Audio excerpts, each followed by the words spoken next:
of indifference curve. Indifference curve slopes downward to the right. This is a very important and obvious feature of indifference curve. As we have learned that marginal rate of substitution MRS is negative. Slope of indifference curve, marginal rate of substitution क्या है? Rate at which individual substitute one good to another good, जिससे वो उस rate से वो substitute कर रहा है. अगर वो x की कंजम्पशन को बढ़ा रहा है तो उसके अगेंस्ट वो y को कितना छोड़ रहा है. This is called the marginal rate of substitution. Change in y over change in x. ये हमेशा नेगेटिव होता है. क्यों नेगेटिव होता है? क्यों इंडिफरेंस कर्व का स्लोप हमेशा नेगेटिव होता है? इसलिए क्योंकि अलोंग द इंडिफरेंस कर्व हमें पता है कि यूटिलिटी हमेशा कांस्टेंट रहेगी. Indifferent mean individual is indifferent among all the combination.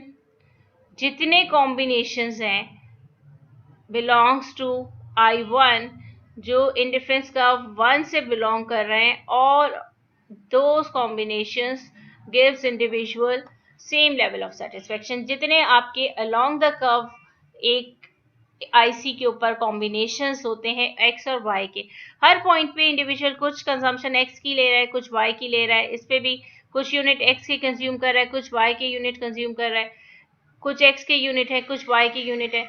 लेकिन हो क्या रहा है? In order to increase the consumption of X, अगर वो एक्स के यूनिट्स को बढ़ाता जा रहा है तो उसको वाई को गिव अप करना पड़ रहा है. जब वो एक्स की कंजम्पशन बढ़ाता है तो उसको वाई को गिव अप करना पड़ता है. क्यों? क्योंकि अगर इंडिविजुअल ऐसा नहीं करेगा तो हमें पता है कि बोथ गुड्स आर गुड, दोनों की मार्जिनल यूटिलिटी पॉजिटिव है. तो इस केस में अगर एक्स की कंजम्पशन के साथ साथ इंडिविजुअल वाई की कंजम्पशन भी बढ़ा देता है तो वो हायर इंडिफरेंस कर्व अचीव कर लेता है. या हम कहें कि अगर वो वाई को कांस्टेंट भी रखता है, at point an individual X quantity of X consume कर रहा है, कमोडिटी एक्स का, और वाई जो है units of good Y consume कर रहा है. अगर वो y को कांस्टेंट रखता है, y को चेंज नहीं करता, सिर्फ x को बढ़ा देता है, x चेंज हो जाता है फ्रॉम x टू x1, इस केस में क्या होगा? इस केस में भी इंडिविजुअल हायर इंडिफरेंस कर्व की तरफ मूव कर जाएगा, इंडिविजुअल के अटेन कर सकता है इस केस में भी हायर इंडिफरेंस कर्व, और उसकी सेटिस्फेक्शन लेवल बढ़ जाएगा. क्योंकि हमें पता है कि इंडिफरेंस कर्व जैसे जैसे अवे फ्रॉम ओरिजिन होता चला जाता है वो हायर लेवल ऑफ सेटिस्फेक्शन को शो कर रहा होता है. इस वक्त ड्राइंग की प्रॉब्लम की वजह से थोड़ा सा इंडिफरेंस कर्व का शेप चेंज हो गया है, लेकिन जब आप इसको पेंसिल से ड्रॉ करोगे तो smooth convex to the origin आपने कर्व ड्रॉ करना है, और ये हायर इंडिफरेंस कर्व को शो कर रहा होता है. Higher indifference curve higher level of satisfaction को शो कर रहा होता है. बोथ केसेस में अगर आप एक की कंजम्पशन इंक्रीज करो या दोनों की कंजम्पशन इंक्रीज कर दो, फ्रॉम पॉइंट एन टू ए दोनों की कंजम्पशन अगर आप इंक्रीज कर दो तो हायर इंडिफरेंस कर्व अचीव हो जाएगा. सिर्फ और सिर्फ यूटिलिटी कांस्टेंट उस सूरत में रह सकती है जब इंडिविजुअल अगर एक की कंजम्पशन को इंक्रीज करे तो उसके साथ दूसरे की कंजम्पशन को डिक्रीज करे. अगर पॉइंट एन से इंडिविजुअल आगे की तरफ मूव कर रहा है, x1 पे जा रहा है, तो to remain same indifference curve उसको y की कंजम्पशन कम करनी पड़ेगी, तो फिर वो सेम इंडिफरेंस कर्व पे रह सकता है. That's why the slope of the indifference curve always be negative or downward to the right. Indifference curve is always convex to the origin. हमेशा convex to the origin होंगे. क्यों? Convexity क्या imply कर रही है कि कंज्यूमर जो substitute कर रहा है x फॉर y, जब वो x की कंजम्पशन को इंक्रीज कर रहा है तो वो y को गिव अप कर रहा है, यानी x को वो y से सब्सिट्यूट कर रहा है. मार्जिनल रेट ऑफ सब्सिट्यूशन जिस रेट से वो गिव अप कर रहा है वो डिमिनिश होता है. It means that as the amount of x is increased by equal amount, that y diminished by a smaller amount. जैसे जैसे एप्पल हमारे पास x एक्सिस पे थे, ऑरेंजेस हमारे पास y एक्सिस पे थे, जैसे जैसे इंडिविजुअल x की क्वांटिटी को इंक्रीज कर रहा है फ्रॉम 1 to 2, कांस्टेंट अमाउंट से वो x को इंक्रीज कर रहा है, लेकिन हर एडिशनल यूनिट ऑफ x के लिए जो इंडिविजुअल विलिंग है to give up the quantity of oranges, वो आपके पास डिक्रीजिंग है, गिर रही है। फ्रॉम A to B, तो फर्स्ट कंजम्पशन बंडल से सेकंड पे जाने के लिए 1 more additional unit of apple लेने के लिए वो 3 यूनिट्स ऑफ ऑरेंजेस को गिव अप कर रहा है। लेकिन जब वो 2 एप्पल कंज्यूम कर रहा है ऑलरेडी, तो फिर उसके बाद जब वो तीसरा यूनिट ले रहा है, तो उसके लिए जो उसकी विलिंगनेस टू गिव अप है, जो वो गिव अप करने के लिए तैयार है, वो -2 है। जैसे जैसे x की क्वांटिटी इंक्रीज होती जा रही है, क्योंकि marginal utility of x diminishing होती है। लॉ ऑफ मार्जिनल यूटिलिटी जो हमें बताता है कि डिमिनिशिंग मार्जिनल यूटिलिटी होती है जब आप एक की कंजम्पशन को मुस्तकिल इंक्रीज कर रहे होते हो, तो उससे जो यूटिलिटी मिल रही होती है हर एडिशनल यूनिट की, वो लेसर एंड लेसर होगी जो प्रीवियस आपको यूनिट से मिली है। यहाँ पे इन ऑर्डिनल यूटिलिटी अप्रोच हमने ये अज्यूम किया है कि वो जीरो या नेगेटिव नहीं होगी। अगर वो जीरो या नेगेटिव होगी तो फिर हमारे पास जो smooth convex to the origin curve है वो नहीं होंगे। तो यहाँ पे पॉजिटिव मार्जिनल यूटिलिटी है, लेकिन मार्जिनल यूटिलिटी जो x से रिसीव हो रही है वो डिमिनिश है।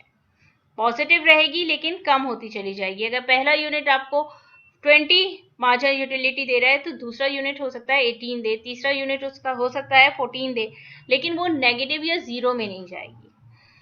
जब आप यहाँ पे मार्जिनल यूटिलिटी उसकी डिक्रीज होती चली जाएगी, तो फिर x की जो आपके पास लाइकनेस है वो कम होती चली जाएगी, और y के लिए जो है वो इंक्रीज होती चली जाएगी, क्योंकि y की क्वांटिटी कम होती चली जा रही है, और इंडिविजुअल अब x के मजीद यूनिट कंज्यूम करने के लिए y के उतने यूनिट नहीं गिव अप करने के लिए तैयार होगा जितना वो पहला यूनिट ऑफ x के लिए गिव अप करने के लिए तैयार था। तो इस वजह से जो slope of the indifference curve है वो कॉन्वेक्स होता है to the origin. They are convex to the origin. यहाँ पे हम कुछ वायलेशंस देखेंगे।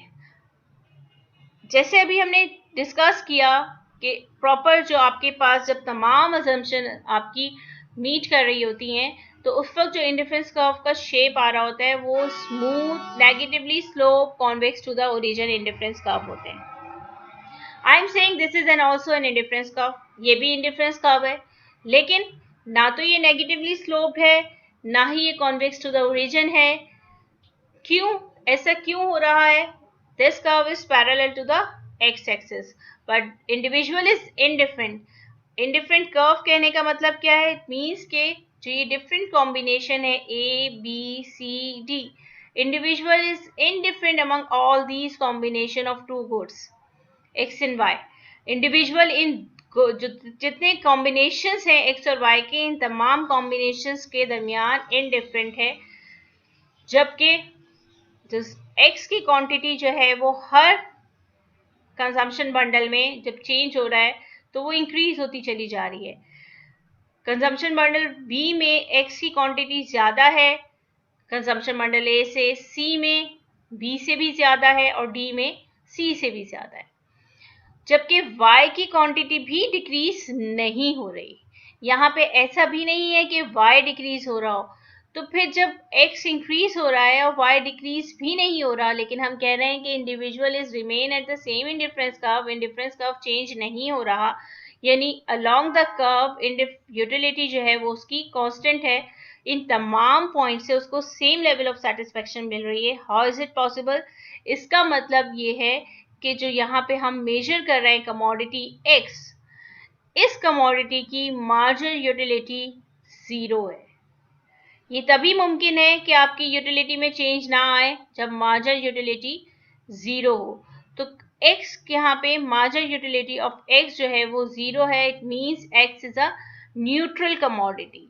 x न्यूट्रल कमोडिटी है, इसकी कंजम्पशन इंडिविजुअल को ना तो पॉजिटिव सेटिस्फेक्शन दे रही है ना ही नेगेटिव सेटिस्फेक्शन दे रही है। यहाँ पे ऐसा नहीं है कि x जो है वो इंडिविजुअल को डिससेटिस्फेक्शन दे रहा हो, ना पॉजिटिव सेटिस्फेक्शन है, ना यूटिलिटी मिल रही है, ना डिस यूटिलिटी मिल रही है।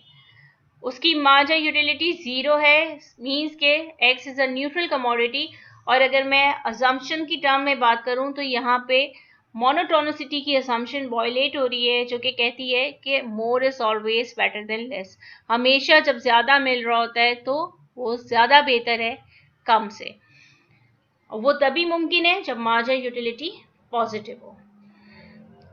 तो here monotonicity assumption is violating, और यहाँ पे commodity X is a neutral commodity, that why जो हमारा usual shape of indifference curve है वो हमें यहाँ पे नहीं मिल रहा। अगेन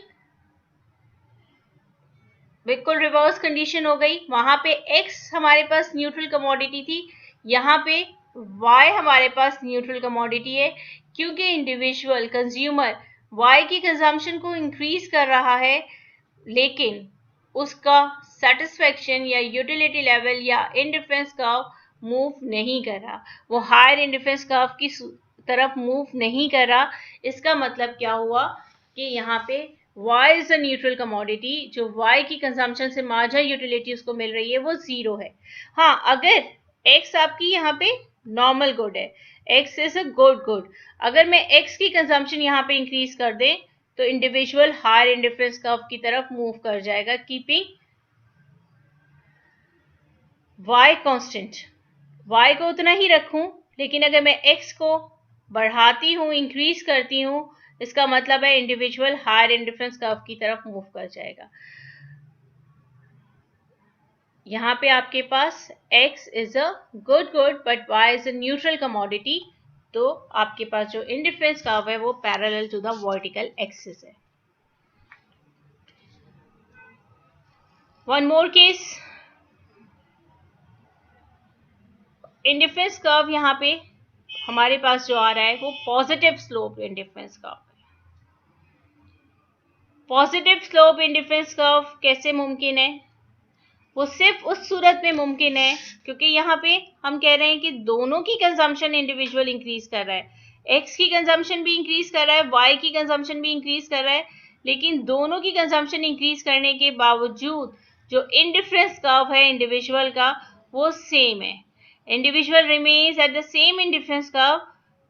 ऐसा तभी मुमकिन है जब एक्स या वाई में से कोई एक गुड बैड गुड हो, जिससे मिलने वाली मार्जिनल यूटिलिटी नेगेटिव हो। If marginal utility of y is less than 0, हमने कहा कि मार्जिनल यूटिलिटी ऑफ y जो है वो नेगेटिव में है, उस सूरत में इंडिविजुअल को y की कंजम्पशन डिससैटिस्फैक्शन या डिस यूटिलिटी देगी। अब अगर इंडिविजुअल x को इंक्रीज करता है जो कि गुड है इस केस में, तो उससे इंडिविजुअल को मार्जिनल यूटिलिटी जो है वो पॉजिटिव मिल रही है। जो डिससैटिस्फैक्शन उसको रिसीव हो रही है from the consumption of y commodity, वो कंपनसेट होगी from the consumption of commodity x। वो डिससैटिस्फैक्शन जब कंपनसेट हो जाती है तो individual remains at the same indifference curve, वो अपने सेम आईसी पे रहेगा। एक से मिलने वाली डिससैटिस्फैक्शन दूसरे से मिलने वाली सेटिस्फैक्शन से ऑफसेट हो जाती है, तो इसलिए इंडिविजुअल हमेशा फिर सेम इंडिफरेंस कर्व पे रह रहा है। लेकिन अगेन यहाँ पे मोनोटोनिसिटी की असम्पशन वॉयलेट हो रही है, क्योंकि हमने अज्यूम किया है कि यहाँ पे one good is a bad commodity, जिसकी नेगेटिव मार्जिनल यूटिलिटी है उसको हम कहते हैं कि good is a bad good. तो one good is a good but other good is a bad good. In this case we have a positively slope indifference curve. जब एक गुड बैड होगा और एक गुड गुड होगा तो उस सूरत में हमारे पास पॉजिटिव स्लोप इंडिफरेंस कर्व आएंगे। इस सूरत में जो बैड कमोडिटी है उससे जो कंजम्पशन से उसकी कंजम्पशन इंक्रीज होने से जो डिससैटिस्फैक्शन है उसको कंपनसेट कर रही होगी, जो कि सेटिस्फैक्शन रिसीव हो रही होगी from the consumption of good, और इंडिविजुअल का जो यूटिलिटी है वो कांस्टेंट रहेगा। तो हमारे पास positively slope indifference curve receive होंगे इस केस में। Another characteristic of indifference curve, most important characteristics of indifference curve, that indifference curve never intersect each other, or they cannot touch either axis, or they never touches each other. वो एक दूसरे को ना touch करेंगे, ना intersect करेंगे, और ना ही वो किसी एक्सिस को टच करेंगे। यहाँ पे हमारे पास दो इंडिफरेंस कर्व है I1 I2, लेकिन हम देख रहे हैं कि दोनों इंडिफरेंस कर्व एक दूसरे को कट कर रहे हैं, एक दूसरे को यहाँ पे इंटरसेक्ट कर रहे हैं। यहाँ पे दो इंडिफरेंस कर्व एक दूसरे को टच कर रहे हैं। How is it possible? ये तभी मुमकिन है जब यहाँ पे कोई असम्पशन वायलेट हो रही है। इसका मतलब है कि यहाँ पे फिर अगेन कोई ना कोई असम्पशन वायलेट हो रही है। वो कौन सी असम्पशन है जो यहाँ वायलेट हो रही है? A, B and C. We have three consumption bundle. ठीक है, A जो है वो हायर इंडिफरेंस कर्व पे है B के मुकाबले में जो A पॉइंट है, A कंजम्पशन बंडल है, उसमें X और Y दोनों की ज्यादा क्वांटिटी मौजूद है और वो हायर इंडिफरेंस कर्व पे है। इसका मतलब क्या हुआ कि A इज प्रेफर्ड होगा, क्योंकि as per monotonicity more is always better than less, तो A प्रेफर्ड गुड है B पे। A consumption bundle is preferred to consumption bundle B। जो B में उसको कॉम्बिनेशन मिल रहा है वो X की भी कम क्वांटिटी है, A पे उसको Y की क्वांटिटी भी ज्यादा मिल रही है और X की क्वांटिटी भी ज्यादा मिल रही है। तो पॉइंट जो कंजम्पशन बंडल A है वो प्रेफर्ड बंडल है B के मुकाबले में, और वो हायर इंडिफरेंस कर्व पे भी मौजूद है। B और C, these two consumption bundles are at the same indifference curve. इसका मतलब क्या है? B और C दोनों सेम इंडिफरेंस कर्व पे मौजूद है। It means they both are indifferent to each other. Consumer indifferent है इन दो कंजम्पशन बंडल में because they both are at the same indifference curve. इस रिलेशनशिप को देखते हुए एज पर ट्रांजिटिविटी, जब हम ट्रांजिटिविटी की कहते हैं, हम कहते हैं प्रेफरेंसेस ट्रांजिटिव हैं। इट मींस कि ए प्रेफर्ड बंडल होगा सी पे। ट्रांजिटिविटी इस बात को इंश्योर कर रही है कि ए is preferred to C.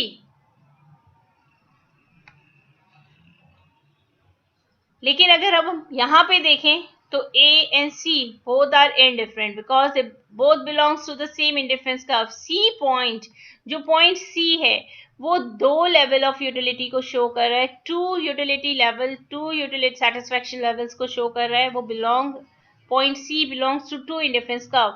That is not possible. From one consumption bundle you cannot attain two different level of satisfaction or two different level of utility. Transitivity यहाँ पे होल्ड नहीं कर रही। That's why ये दोनों कर्व एक दूसरे को इंटरसेक्ट कर रहे हैं। तो जब आपके पास ट्रांजिटिव होती हैं प्रेफरेंसेस, ट्रांजिटिविटी होल्ड करती है, तो इंडिफरेंस कर्व कभी भी एक दूसरे को इंटरसेक्ट नहीं कर सकते। और हम कह सकते हैं कि कभी भी हमें एक कंजम्पशन बंडल से दो डिफरेंट लेवल ऑफ सेटिस्फैक्शन या यूटिलिटी नहीं मिल सकता। हर कंजम्पशन बंडल एक यूनिक लेवल ऑफ सेटिस्फैक्शन या यूटिलिटी देगा।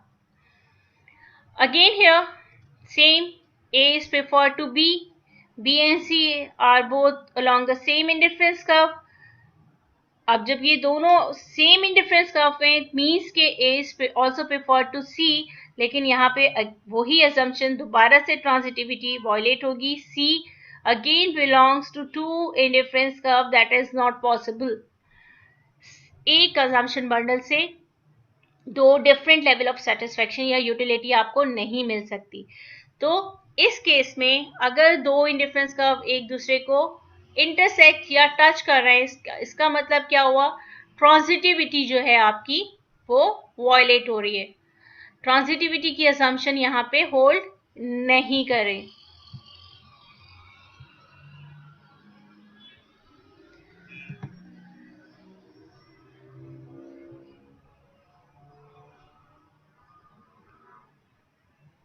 जब भी आपकी ट्रांजिटिविटी की असम्पशन वायलेट होगी तो आपके इन कर्व्स जो हैं वो एक दूसरे से इंटरसेक्ट कर रहे होंगे। जब whenever two curves are intersecting means कि there is something wrong, कुछ ना कुछ assumption जो है यहाँ पे वायलेट हो रही है, और वो assumption कौन सी होगी? ट्रांजिटिविटी की assumption होगी जो कि वायलेट हो रही होगी।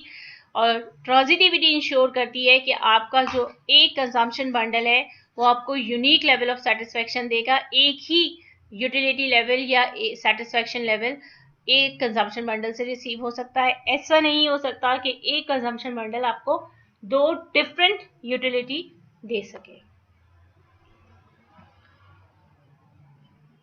ये दो एक्सट्रीम सिनेरियोज हैं। अभी हमने कहा कि indifference curve never touch either axis, वो कभी भी दोनों एक्सिस को, ना तो एक्स एक्सिस को ना वाई एक्सिस, दोनों एक्सिस को टच नहीं करते। Smooth convex to the origin indifference curve होंगे और asymptotic to the both axis रहेंगे, वो कभी भी एक्सिस को टच नहीं करते क्योंकि we have partially substituted goods.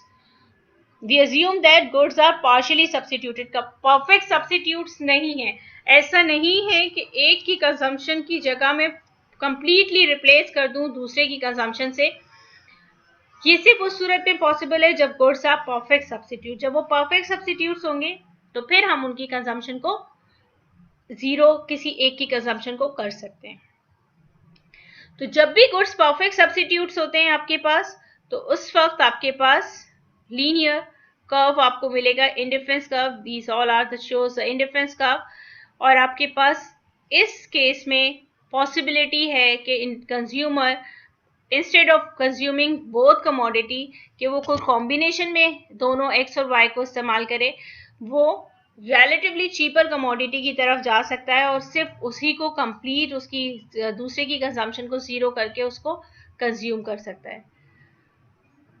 Usual case जो आपके पास नॉर्मल केस है, स्मूथ जो convex to the origin indifference curve, उसमें हमेशा इंडिविजुअल दोनों कॉम्बिनेशन, जो एक्स और वाई है उसका कोई ना कोई कॉम्बिनेशन कंज्यूम कर रहा होगा, वो कभी भी कॉर्नर अटेन नहीं कर सकता क्योंकि इंडिफरेंस कर्व हमेशा एसिम्प्टोटिक रहते हैं फ्रॉम बोथ एक्सिस। लेकिन जब आपके पास परफेक्ट सब्स्टिट्यूट्स आ जाते हैं तो वहां ये पॉसिबिलिटी होती है कि आपको कॉर्नर पे सोल्यूशन मिल जाए और इंडिविजुअल सिर्फ कोई एक कमोडिटी कंज्यूम करे। और हमें पता है कि जो लीनियर लाइन होता है उसका स्लोप जो होता है वो कांस्टेंट होता है। तो मार्जिनल रेट ऑफ सब्स्टिट्यूशन जो होगा यहाँ पे, क्योंकि बोथ कमोडिटी 1:1 रेशियो से चल रहा है, एक यूनिट अगर उसको x चाहिए तो x का y का वो 1 यूनिट गिव अप कर देगा। दोनों एक दूसरे के परफेक्ट सब्स्टिट्यूट्स हैं। जो आपके पास फिगर 2 है इसी पैनल में, कॉम्प्लीमेंट्री गुड्स। अगर दो गुड्स कॉम्प्लीमेंट्री गुड्स हैं, the goods are complementary in nature, इसका मतलब क्या है कि वो एक दूसरे के बगैर इस्तेमाल नहीं किए जा सकते। एक खास रेशियो के साथ दोनों गुड्स के कॉम्बिनेशन को आप इस्तेमाल करते हो। अगर 2 यूनिट ऑफ x के साथ मुझे 1 यूनिट ऑफ y नहीं मिलेगा तो मेरे लिए 2 यूनिट ऑफ x जो है वो यूजलेस हो जाएंगे, बेकार हो जाएंगे, बिकॉज y उसका कॉम्प्लीमेंट है। कॉम्प्लीमेंट्री गुड्स के बगैर उसका इस्तेमाल मुमकिन नहीं है। तो अगर मेरे पास सिर्फ x की यूनिट्स होंगे और y मेरे पास नहीं होगा तो मेरे लिए x जो है वो यूजलेस हो जाएगा, उससे मुझे यूटिलिटी नहीं मिलेगी। इसका मतलब क्या हुआ, अगर मेरे पास 1 और 2 का रेशियो नहीं है, 1 यूनिट ऑफ y और 2 यूनिट ऑफ x मौजूद नहीं है, अगर मैं यहाँ पे x की यूनिट को बढ़ा देती हूँ, 2 से 4 पे कर देती हूँ, अब मेरे लिए ये जो अगेन जो मैंने 2 मोर यूनिट ऑफ x इंक्रीज किए हैं ये यूजलेस हो गए क्योंकि मैंने इसके साथ कॉम्बिनेशन में y को इंक्रीज नहीं किया। जब ये यूजलेस हो गए इसका मतलब क्या है, अगर मैं इसको मार्जिनल यूटिलिटी की टर्म्स में कहूँ तो इससे मुझे जो मार्जिनल यूटिलिटी मिल रही है वो जीरो है। इससे मुझे कोई मार्जिनल यूटिलिटी नहीं मिल रही क्योंकि वो मेरे लिए यूजलेस है। अगेन अगर मैं सिर्फ y को इंक्रीज कर दूं और x को इंक्रीज नहीं करती, तब भी उसका कॉम्प्लीमेंट्री गुड अगर इंक्रीज नहीं हो रहा विद द सेम रेशियो, तो मेरे लिए वो इंक्रीज इन y जो कंजम्पशन में y की कंजम्पशन का इंक्रीज है वो मेरे लिए बेकार हो जाएगा, यूजलेस हो जाएगा। तो मैं इस केस में भी अपनी यूटिलिटी को इंक्रीज नहीं कर सकती। सिर्फ और सिर्फ अगर मैं x और y को with the same ratio increase करूं, अगर मैंने 2 से 4 पे मैं x को लेके जा रही हूं तो साथ 1 से 2 पे मैं y को लेके जाऊंगी, then I will move to a higher indifference curve, तो फिर मैं एक हायर इंडिफरेंस कर्व अटेन कर सकती हूँ। This is called the IC of complementary goods. L shape होते हैं जब भी दो गुड्स आपस में परफेक्टली कॉम्प्लीमेंट होते हैं, परफेक्ट कॉम्प्लीमेंट गुड्स होते हैं, तो उनका जो इंडिफरेंस कर्व बनता है वो एल शेप बनता है। Thank you.